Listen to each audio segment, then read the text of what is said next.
Light of the world, you step down into darkness. Open my eyes, let me see beauty that made this heart adore you. Hope of a life spent with you. So here I am to worship, here I am to bow down, here I am to say that you're my God. You're altogether lovely, altogether worthy, altogether wonderful to me. King of all days, oh so highly exalted, glorious in heaven above.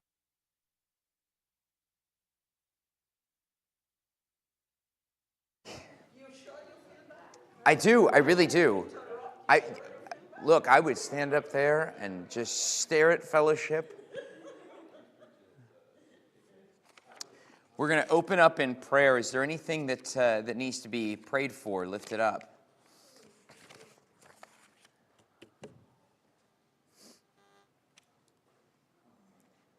Any concerns or praises, thanksgiving?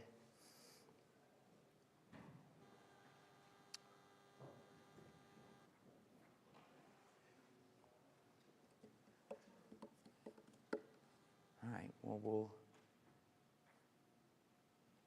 Anastasia, you're being summoned.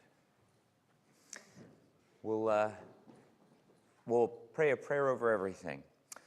Father God, thank you so much for the blessings you've bestowed upon us. God, we are so grateful for this avenue that we can reach out to you and talk to you. Whether we have specific concerns or not, God, you're our Father. And we love the fact that we can come to you and we can lift our lives up to you and pray that your will be done in our lives, that your will be displayed in our lives, that you would use us as you see fit, and that we would continue to be open to you, to be open to each other, and God, we ask that you would guide our hearts this morning as we come together to worship you, that everything we do would be a sweet aroma to you. It's through your Son's name we pray. All right, so we've been talking about unity. We started a couple of weeks ago talking about how the pursuit of unity kind of starts with a humble attitude. If you're not humble, you know, the pursuit of unity is pointless. You're unifying under the wrong banner, right? And then we talked about kind of the gentleness in approach last week. That gentleness is both an excitement to defend those who need defense, and looking for every opportunity to do that, looking for every opportunity to pursue that, is part of gentleness. But it also kind of has the flip side meaning of dictating how we approach each other. We're going to kind of pick up right where we left off. Some of the morning. How are you? Some of the things we discussed last week were kind of making sure we're staying full of grace, that we've been afforded such great grace that sometimes when we interact with other humans, we tend to think in terms of what I'll call a narrow vision of justice, is they didn't treat me this way, so I don't have to treat them this way. when we should look at a much broader vision of justice, which is I've been afforded so much grace that attempting to tip the scales means affording as much grace as I possibly can at any given time. That it's not about how that person treated you. Your response should be a response dictated by what you owe because of the grace you've been afforded in general. And we were in Colossians. We were in Colossians chapter 4, verses 5 and 6. We're going to kind of stay there. I really like this passage for in terms of the pursuit of unity, and we'll kind of bounce around to some of the other ones we've visited, but I want to stay in Colossians 4 for just a minute, because Colossians 4 doesn't end with grace. It kind of continues to say your speech should be, let your conversation be always full of grace, but then it says seasoned with salt. And the seasoned with salt is an interesting one. We're not often called to be salty in the Bible. And I don't think it means salty in the way that we often use it today. So when we start to look at what seasoned with salt is, contextually, what are some of the qualities of salt that we are supposed to display? You know, we get compared to salt a lot, right? We're the salt of the earth. We talk about, Jesus talks about, if salt loses its saltiness, it can't get it back, right? So what is it about salt and saltiness that we're supposed to have?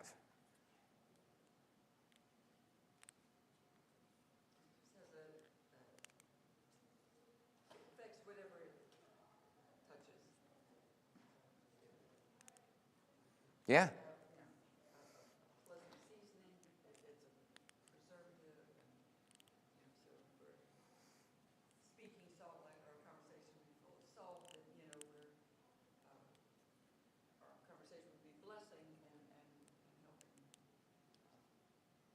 Yeah.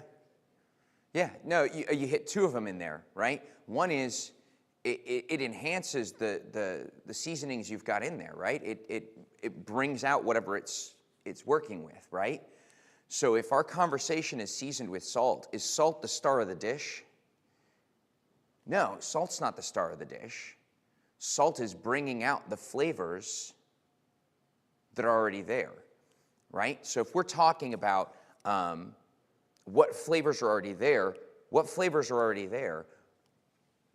God's grace, right? The flavors that God has put into this recipe, we are to be enhancing, right? It's this kind of flavor enhancer that highlights the spices that are the star of the dish. And then you also mentioned preservative, right? It's a preservative. I mean, with the mummies have lasted for years. I mean, millennia, right? All preserved in salt. And so when we talk about our conversation is we are to be preserving, right? And we'll dive into a little bit more of what it means to be kind of flavor enhancing, what it means to be preserving. What are some other qualities of salt?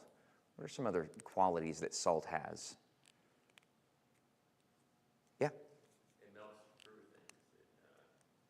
It helps us to go deeper. Yeah. It purifies, right? It purifies, it cleans. We use salt scrubs to exfoliate, right? Salt is able to kind of break down chemical residues and things like that are on surfaces. It's able to get back to what it should be, right? I think salt is used in like electrolysis, right? If you're trying to remove rust from old tools and stuff. Yeah, it's a cleansing agent, and it's a really good one. I used to mop floors with salt. I don't think I would do that today, but it's if you go to a restaurant, they clean coffee pots with salt because that coffee grime can get stuck in the pot, and they can, so they'll put salt and ice in there and swish it around. It'll clean the coffee pot. So yeah, it's definitely a scrub. We use it in the bath, right? Everybody have a salt scrub, a little Dead Sea scrub? It's a purifying agent. It's a cleansing agent, right? So our language, our communication, our conversation is to be purifying. All right. It's also something that, and I don't know if contextually this one's an interesting one, but it's also a balancing agent. The salt in our body helps nutrients get where they're supposed to be. So salt has so many qualities that I guess that we don't even necessarily normally think about, but it has so many qualities that kind of smooth, balance, clean, purify. It's in so many ways when we look at salt and compare that to a person, that person becomes a pacifist. That person becomes not someone who is, when we talk about salt scrubbing rust and stuff off, not someone who is trying to scrub away bits of what a person is, but trying to scrub away bits of what have gathered on. Take away the stuff that has weighed us down, right? Take away the stuff that is corrosive, and take away the stuff that is kind of harmful and impure, right? So when we talk about our conversation as seasoned with salt, the thing that stuck out to me is salt works in a very long-term way. It's not a quick, hey, I'm going to solve this problem right now. Salt works in a very long-term kind of thing. And the thing that stuck out to that, I guess kind of as I was going through this, and the reason Colossians stuck out to me so much, is that the next thing that this Bible study talked about was having patience. And I like the way that she described patience. Patience means being slow to anger and having the wisdom to not be hasty. When you choose to be patient and understanding, you choose peace. You choose gentleness. You choose to handle the moment with grace. Patience is kind of an awareness that this moment isn't it.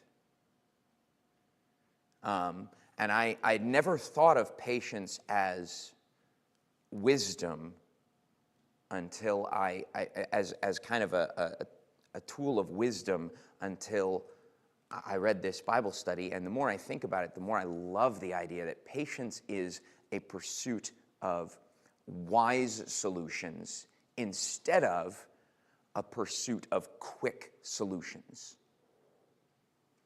That patience doesn't necessitate slowness. Patience is looking for the best answer, not the fastest answer. Yeah, Scott. I think that's great, and I think one of the things that I try to practice is not to give wisdom, but to, respond when people need something. And in this verse, I think it's perfect. It says, so that you may know how to answer everyone.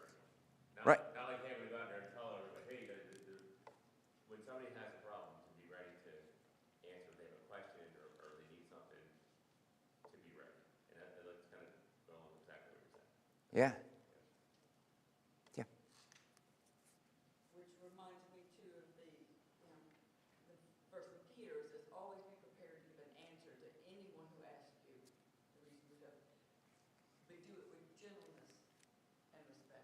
That's right. Yeah, we shouldn't be just ready to, okay, let's attack with, all right, this is where you're wrong. This is, that's where you're seasoning salt, that, it's a gentle salt, gently permeates. You think about, a ham or something, That's right. up in a barn, they cover it with salt, these country hams and stuff, and it's a long process, and it permeates the whole thing, and just like, our conversation, we're not looking for a one and done, we're looking to keep a door open, gentle, respectful in our conversation. Yeah. And like you look at all these things,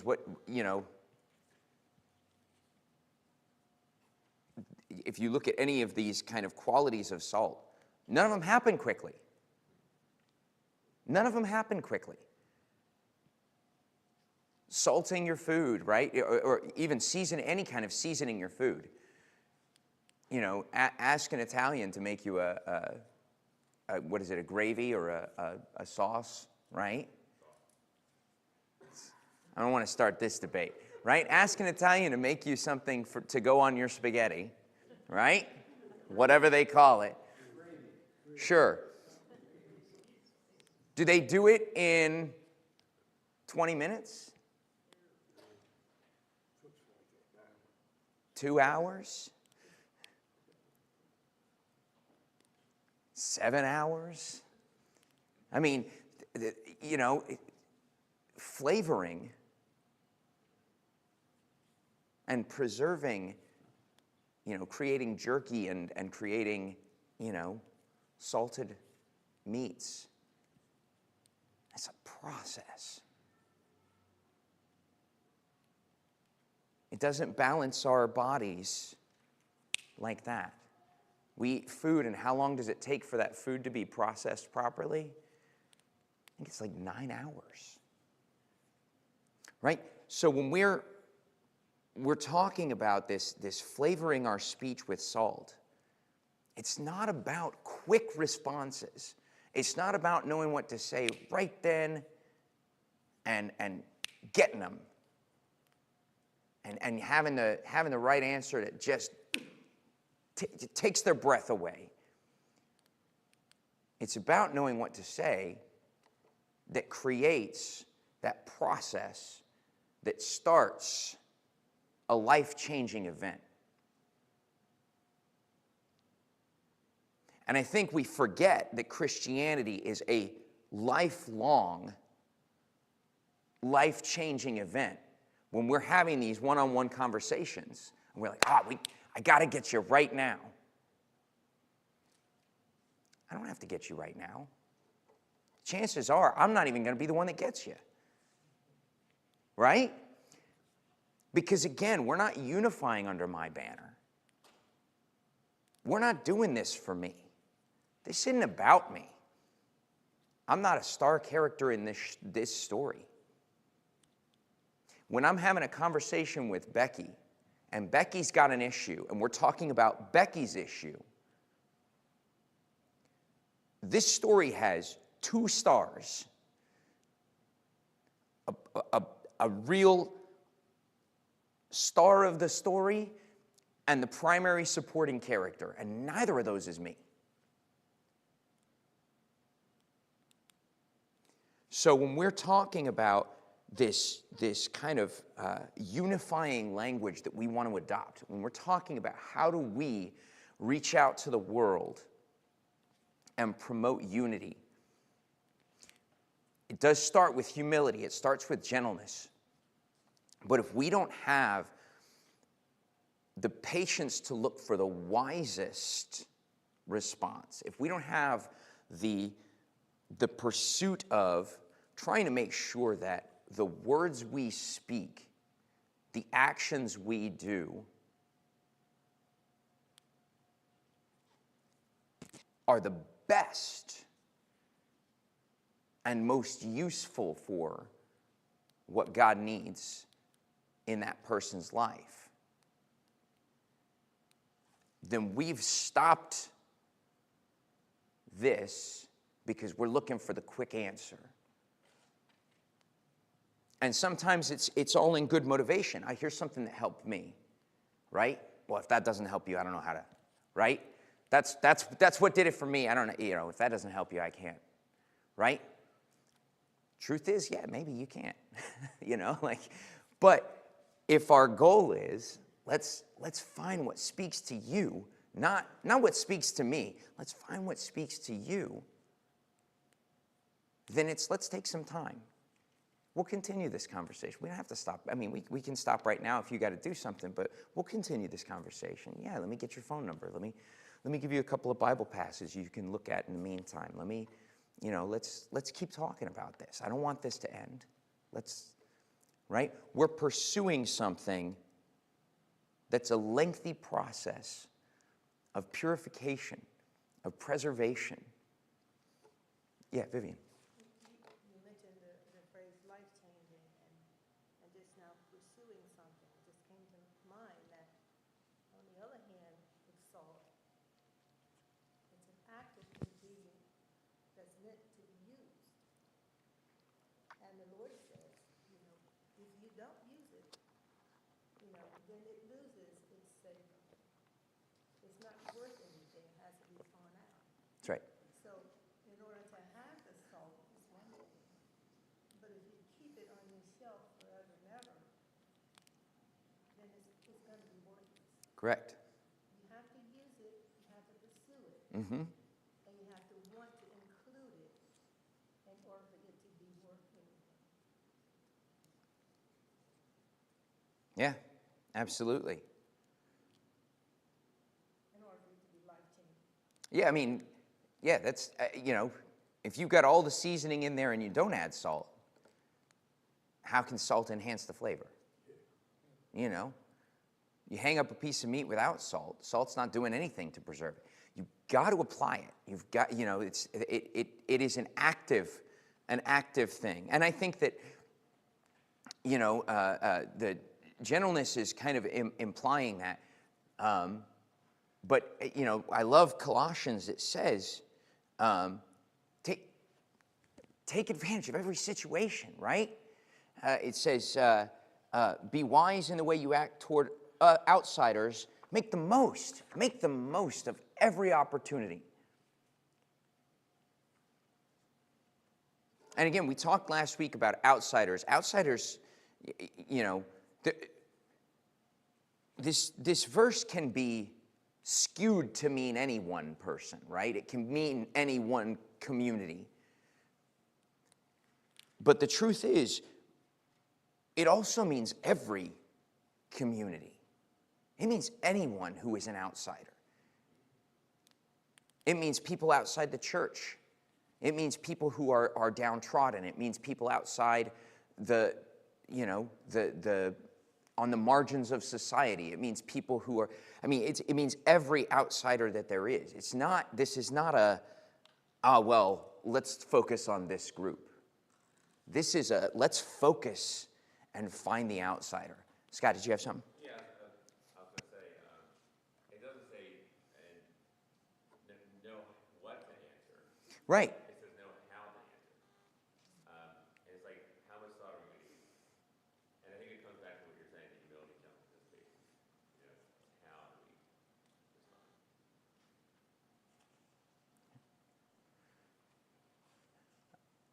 Anything else before we plow forward?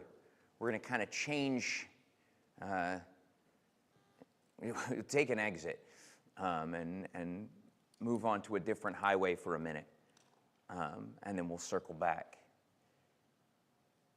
because I don't want to neglect this. But anything else before we jump ship? All right.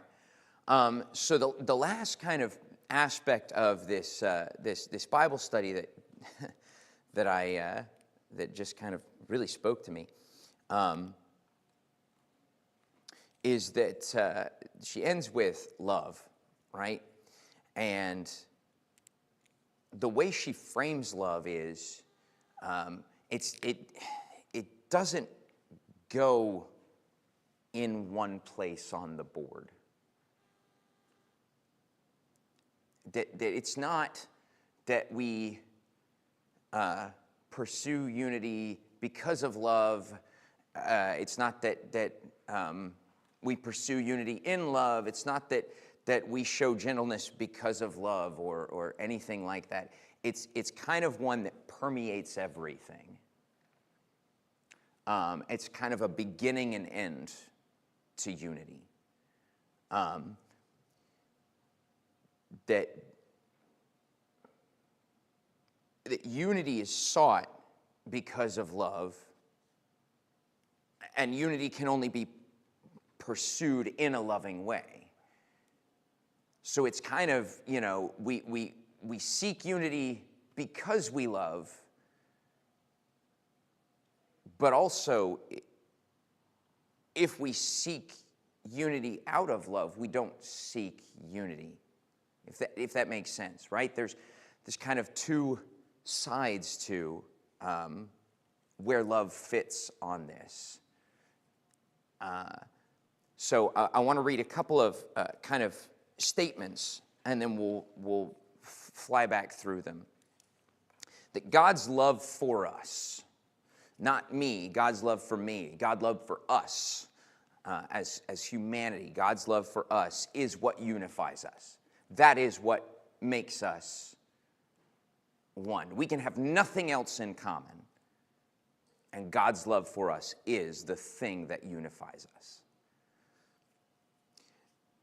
My love for God is what makes me, what motivates me to pursue unity with others. If I don't love God, then I'm okay as an island. His love unifies us, but my love is what makes me want to pursue unity with others. Because it's really easy to sit back and go, yeah, right, we're unified, but I don't have to talk to you. But if I want to be an active part of the body, if I want to be a ligament that reaches out, if I want to be a hand or foot of Christ, if I love God and want to do His will, that motivates me to unify. God's love for me is what makes me humble, because I know how little I deserve it. And because of my humility,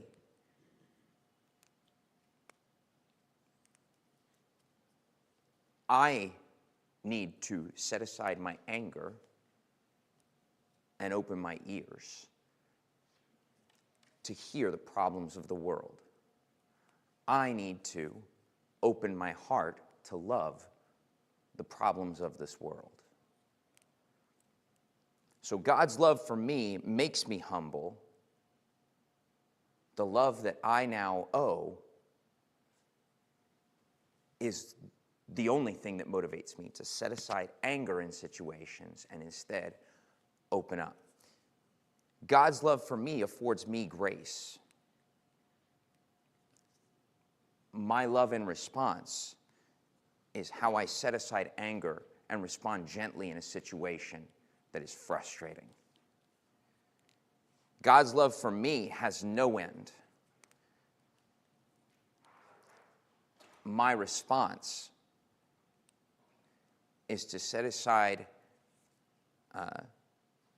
the quick solution and pursue wisdom. So as we look through, each of these is motivated by God's love and demands a loving response from us. And that loving response is how we achieve these qualities in our relationships.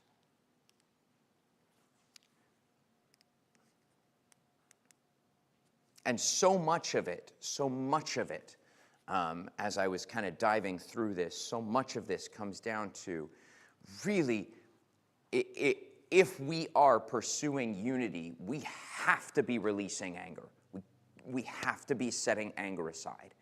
Anger is the natural foe of unity. So if we are feeling the love of God, if we are receiving that love and processing that process leads us to the pursuit of unity. The pursuit of unity in humility, knowing that God's love extends to you as much as it does to me. Knowing that God's love extends to you because you've got something that I don't have. How can I be other than humble?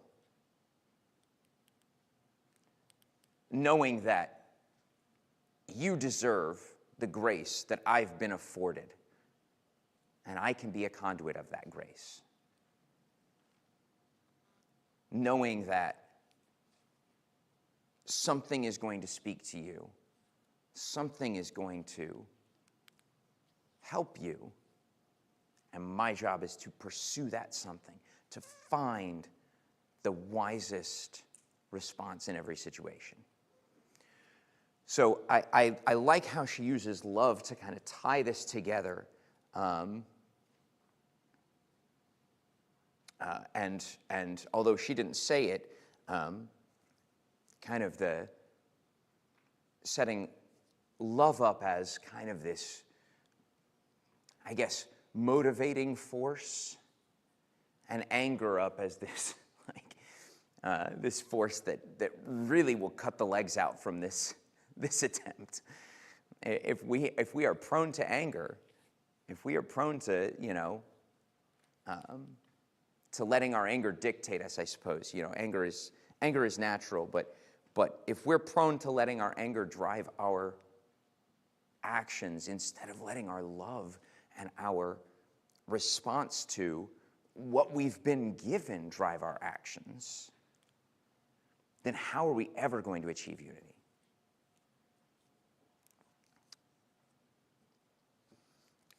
So that's kind of where the story ends. Any thoughts on kind of any last minute wrap-ups? I wanted to make sure I got all that in before time, so we've got a little bit of time to have conversation. Yeah,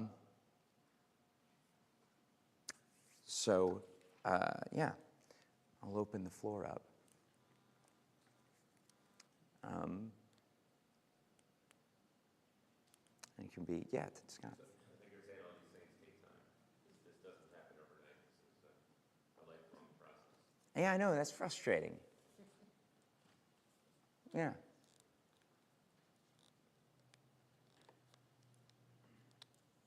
Yeah. Carl, I think the biggest challenge we have to love and forgive, it's easy to love our family and friends and love you, Mrs. Carter, Larry, people in the church, but it's when people do wrong to us. That's the real challenge of forgiving and loving, and that's what God wants us to do. Because it is a challenge, because like you said, that anger builds up in you, whatever the offense or is, or whatever's getting you upset. That's where you have to put that aside and say, all right, Lord, pure my, make my heart pure.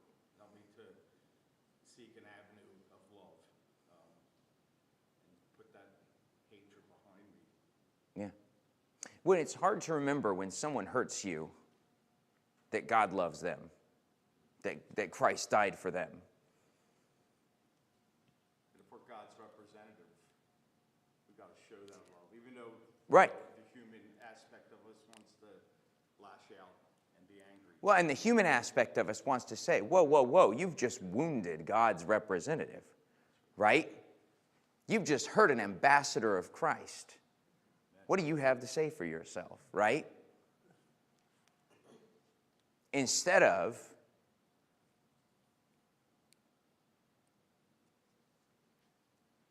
I don't know if you realize this, but you've, as an ambassador of Christ yourself, right? As one of God's dearly loved, you've hurt me.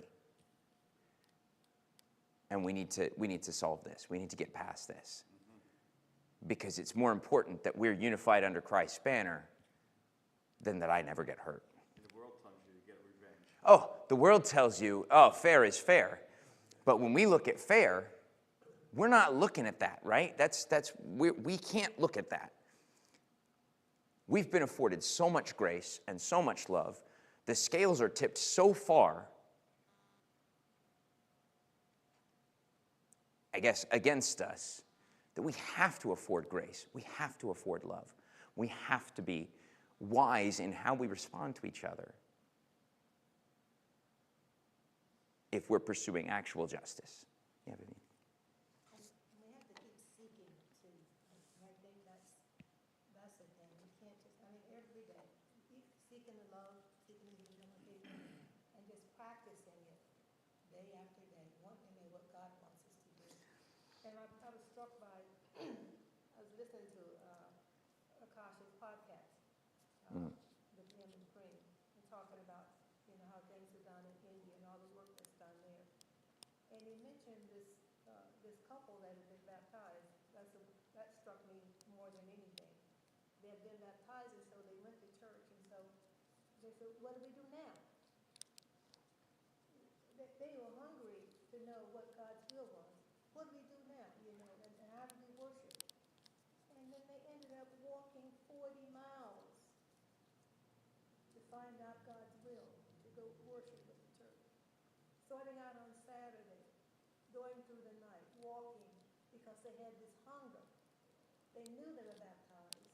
They knew they had the Spirit of God within them.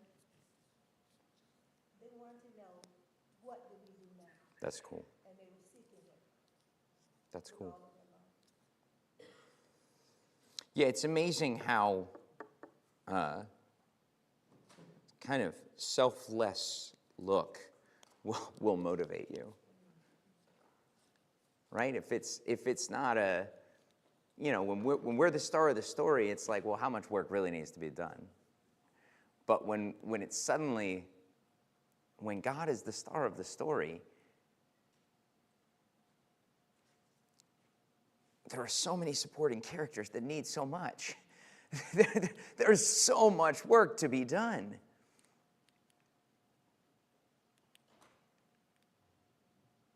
It's amazing how getting out of your own head can... Yeah, Becky. Back to the importance of our response in conversations with people. And I can't count the number of times that after the fact I say, oh, this is what I should have said. I don't always think well on my feet. We don't always have, advance notice of a conversation that's going to happen. And I remember when Jesus told his followers, don't worry about what you're going to say. It'll be given to you at the moment. And I've prayed that many times for myself. God, you know me. I don't always say the right thing at the right Yeah. time. Could you apply that to me? I don't know whether it was more for his, I'm pretty sure that's just you, Becky. No one. That's, it's like after the fact, oh, boy, that was a missed opportunity. It seemed like there was a door open and I missed it. yeah. And sometimes you don't get that opportunity again. Other times you can circle back around and, remember that conversation we had, and, Yeah. come back to it. But, I pray that Lord will give me the right words at the right time. Yeah. Be that, gentle and respectful response and plant that little seed. Yeah, absolutely. And the good news is, the good news is, especially when you have a relationship with someone, there's no statute of limitations when you can go back and apologize, right? So there's no world in which Sarah will say something to me, I'll respond poorly to Sarah, and that's it. I can always go back and apologize. Should I have responded correctly in the first place? Absolutely. Do I always? Absolutely not. There's no statute of limitations when I can't reach out to her and say, hey, do you remember that thing I said? That was really, really heinous, and I want to apologize for that. And she'll always take it. The downside is, if you don't have a relationship with someone, there's not that avenue, because you might not see them until you bump into each other again. So part of, and so, you know, kind of riffing off what you said, part of knowing how to respond to someone, you know, we can't, it's great when the right thing comes to us at the right time. That's an amazing feeling, and I've had that feeling, and that's happened to me. But it's also, because I know that doesn't always happen, I've started pursuing relationships. It's less about getting it right and more about getting it started. Because then there isn't a statute of limitations.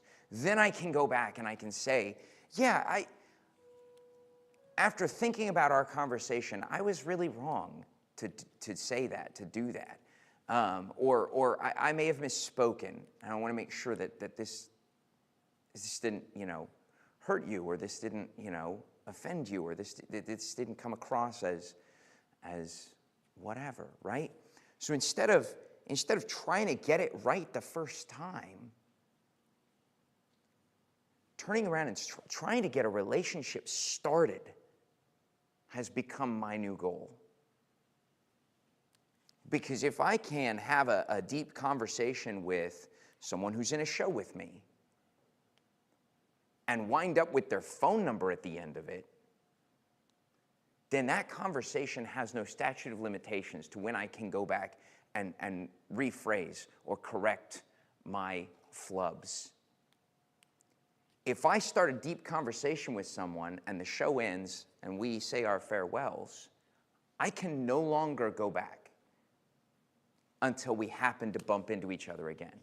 And the great news is, God orchestrates that too. You may bump into that person at the perfect time again, because God can still orchestrate that. So there's nothing that's over with God. But if we're looking to make the most of every opportunity, my response has been, man, get a relationship going. This person that the world says doesn't deserve a relationship with you, block them, unfollow them, unfriend them.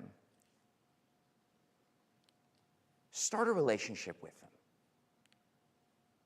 because they are just as loved by God. They are just as much the focus of Christ's sacrifice. They deserve the same amount of grace that you have been afforded. And there is a right answer somewhere that only wisdom and time will reveal. Yeah, Vivian. Yeah, and on that note too, unity requires at least two people. At least two people. And sometimes you may not be the one that says, oh, I've offended someone. You may be the one that's been offended.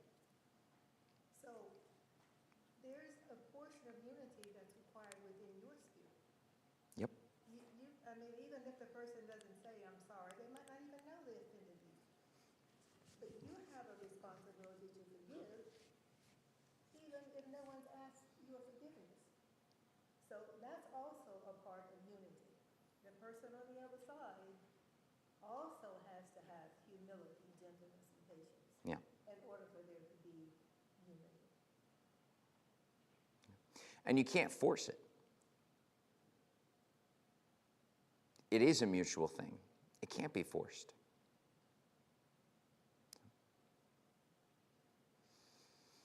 Any final thoughts? I just had this conversation with my son. It's just funny that you use that, no statute of limitations, because I said that to him. And he's just going on and on and on and on. And I finally said to him, so when did God say that life is fair? I said, if you find that in the Bible, let me know. And And he kind of said, well, they're doing this, and da-da-da-da-da. And I said, well, what did you do? I said, did you listen? Did you hear? Do you need to apologize? I said, there's no statute of limitations on apologies, That's right. And he thought about it for a while, and he said, you know what? I wasn't listening, right? I was listening to answer, not listening to hear and understand. Yep. And he called me later that day and said he worked it out and, felt better. But I think that's the thing, right? Yeah. Life isn't fair, and God never said it would be. Yeah. Right? But if you have faith, right, you will be united through humility and gentleness and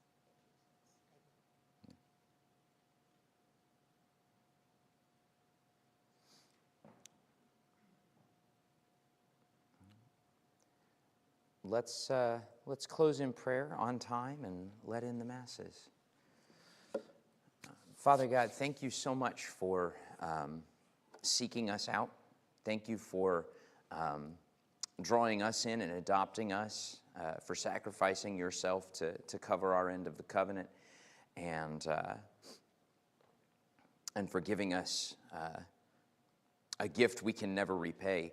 We ask that as we go throughout our daily lives, we can continue to strive to repay it with each other, that we can continue to remember that our neighbor was also part of that sacrifice. Our neighbor was also dearly beloved by you, and that you were thinking of them when you went to the cross. God, we ask that you would help us to keep our ears open, to keep our hearts open, to keep our minds open, to when and where we can take advantage of an opportunity, when and where we can reach someone. Light of the world, you step down into darkness. Open my eyes, let me see beauty that made this heart adore you. Hope of a life spent with you. So here I am to worship, here I am to bow down, here I am to say that